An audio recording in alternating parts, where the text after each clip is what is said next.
बातमी बीडमधून आहे। बीड इथल्या सरपंचाच्या खुनाचे पडसाद आज विधान परिषदेच्या सभागृहात उमटले।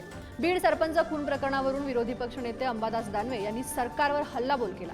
सरकारमधील एका मंत्र्यांच्या जवळील व्यक्तीचं नाव या खून प्रकरणात येत असल्याचा आरोप दानवे यांनी केला।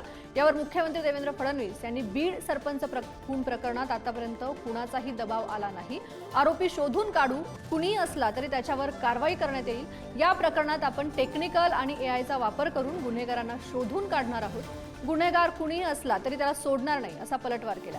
अधिवेशनात बीड प्रकरण हे चांगलंच गाजलंय।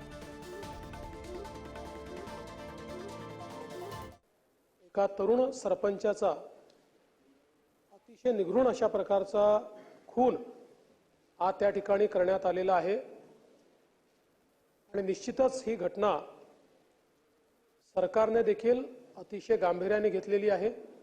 तिथला जो पीआय आहे त्याला सक्तीच्या रजेवर पाठवलाय।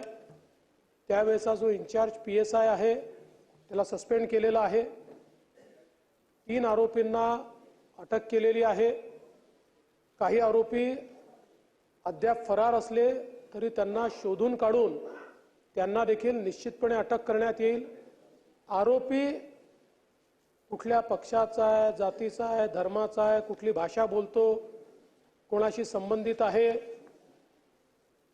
अशा प्रकारचा विचार न करता जो खरोखर घटनेमध्ये इन्व्हॉल्व असेल अशा प्रत्येकावर कारवाई केलीच जाईल।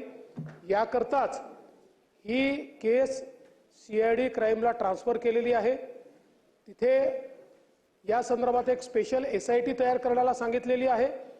या एसआयटीच्या मार्फत याची चौकशी करून या घटनेच्या पाठीमागे जे कोणी असतील त्यांना शोधून काढून त्यांच्यावर कारवाई केली जाईल।